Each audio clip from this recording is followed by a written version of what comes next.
दिल्ली में जहां कोरोना में इजाफा हो रहा है, वहीं बाजारों और आम मकामात पर लोगों की भीड़ भी खूब देखी जा रही है। आवाम का कहना है कि हुकूमत अपनी सतह पर जो कर रही है वो तो ठीक है, आवाम को भी एहतियात बरतने की जरूरत है। तो जो डेथें हुई है उसका हमें बड़ा अफसोस है और बड़े दुख के साथ कहना पड़ रहा है। केंद्र सरकार ने करोड़ों रुपया दे रखा है व्यवस्था बनाने के लिए कि हॉस्पिटल खोलो, आईसीयू के बेड बढ़ाओ, बहुत ज़रूरत है, अपनी व्यवस्था को तैयार रखो। पर वो व्यवस्था में अभी जब बीमारी आती है तो तैयारी हो रही है, जब मौतें हो रही है तो तैयारी हो रही है। क्यों?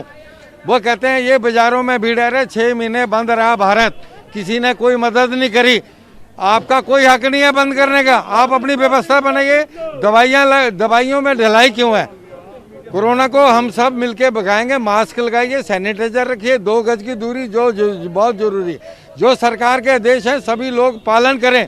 आज हम सबको मिलके उसका पालन करना होगा। सरकार अपना कर्तव्य कर रही है, हम अपना कर्तव्य करें कि कोरोना से सावधानी बड़ी कहते हैं ना, बड़ी दवाई है। गवर्नमेंट तो अपना काम जो कर रही है, पब्लिक को खुद समझना है अपने बारे में। सबसे पहले पब्लिक को खुद, हर बंदे को अपने बारे में सोचना है, भाई क्या करना है क्या नहीं। हर एक को पता है। मार्केट में अगर भीड़ है तो काम में आए आदमी, और अपना मास्क लगा के रखे।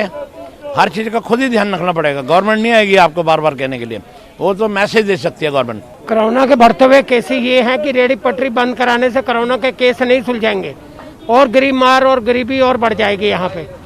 तो ये नहीं है कि आगे इतने दिन लॉकडाउन रहा है, लोग रोटी के लिए मोहताज रहे हैं और अब भी ये रोटी के लिए और मोहताज लोगों को करने की कोशिश करें। WHO ने इनको पैसा दिया है और केंद्र ने पैसा दिया, उस पैसे को यूज करें और कोरोना की दवाई लाएं या कुछ ये सोशल डिस्टेंसिंग लोग अपने आप बनाएं।